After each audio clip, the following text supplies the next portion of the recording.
Hola, hola, buenos días. Alusión del natalicio de Benito Juárez, quisiera compartir unas palabras, un discurso totalmente distinto a los que se han escuchado y espero sea de su agrado. La vida y obra de don Benito Juárez marchan entrelazados con una época decisiva en la formación de la nación moderna, un proyecto que él, como ningún otro personaje del siglo XIX, contribuyó a forjar. Benito Juárez nace el 21 de marzo de 1806, cuando lo que hoy llamamos México era el virreinato de la Nueva España, una parte del extenso imperio colonial de España en América, y muere el 18 de julio de 1872, cuando la antigua colonia era una nación independiente.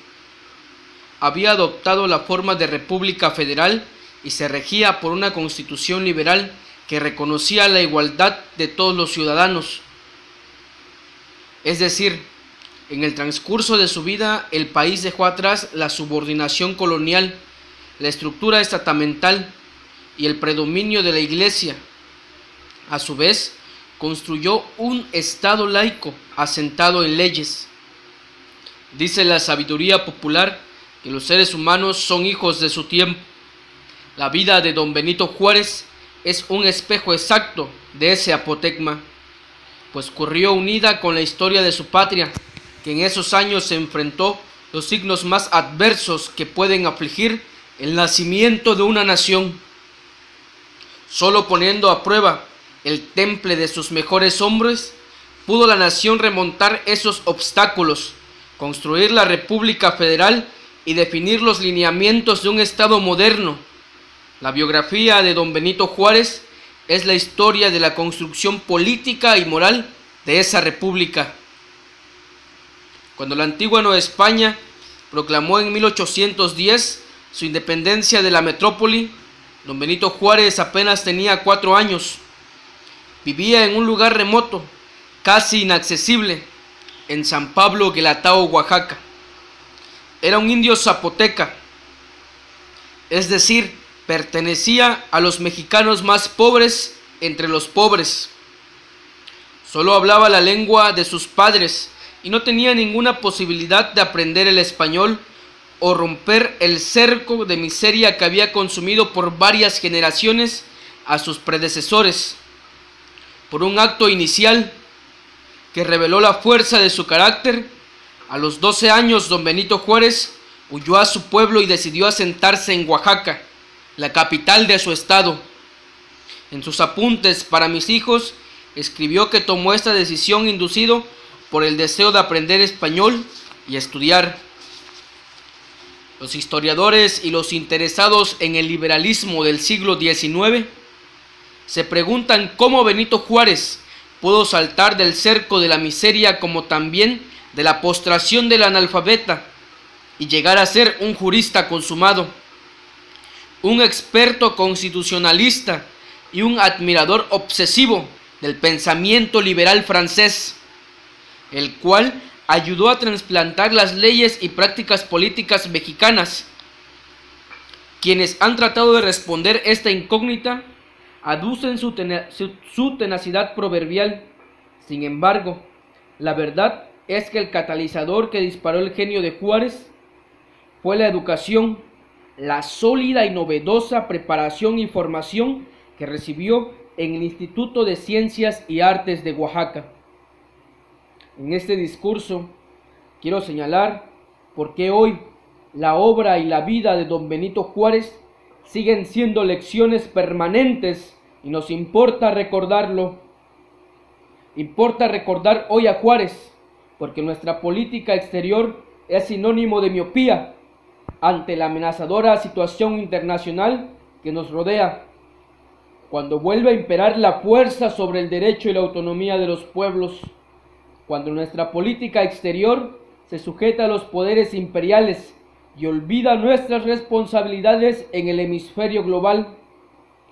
En contraste con la política internacional independiente y visionaria de Juárez, hoy se nos considera un apéndice de la política estadounidense, fieles seguidores de un rumbo que nunca se nos fue consultado y que sobre todo no es el nuestro.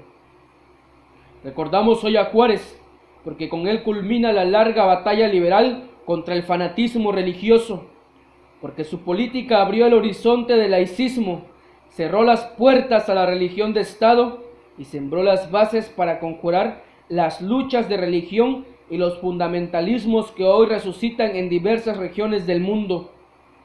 Reivindicamos la memoria de Juárez, porque hoy, desde la misma Secretaría de Gobernación, se apoyan los intereses religiosos que ayer decidieron a la nación y provocaron la guerra fratricida entre los mexicanos.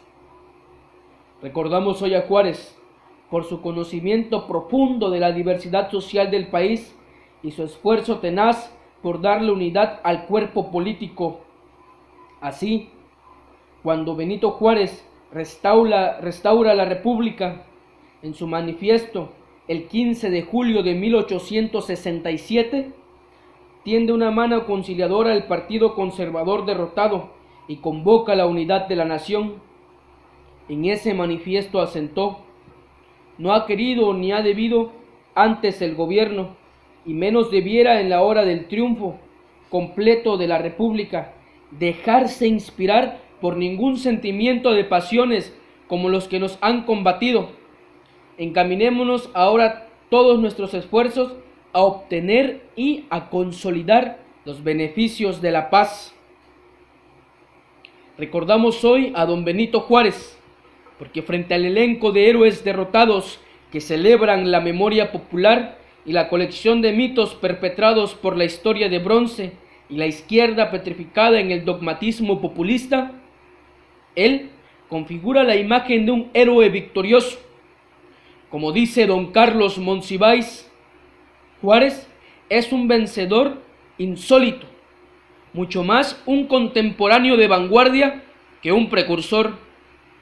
Vence al racismo ancestral, a las imposibilidades y dificultades de la educación en un país y una región asfixiados por el aislamiento, a los problemas de su carácter tímido y cerrado, a las divisiones de su partido, a la ira y las maniobras del clero integrista y los conservadores, a la intervención francesa, a las peripecias de su gobierno nómada, al imperio de Maximiliano, a la oposición interna de varios de los liberales más extraordinarios, a sus terquedades en el mando.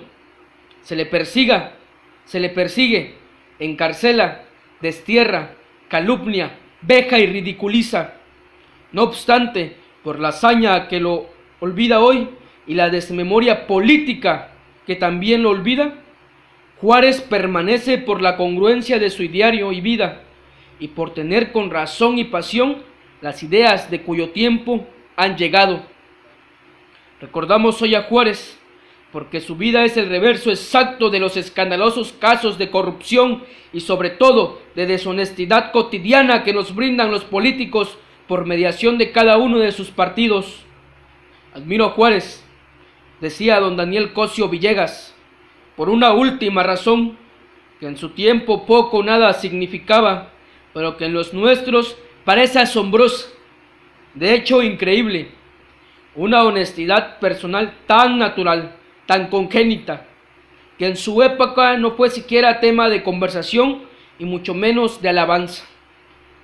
Por esas razones y por muchas más contenidas en sus obras, es un deber moral recordar hoy el legado inminente del patricio don Benito Pablo Juárez García. Ahora es el tiempo. Muchas gracias. Espero les agrade.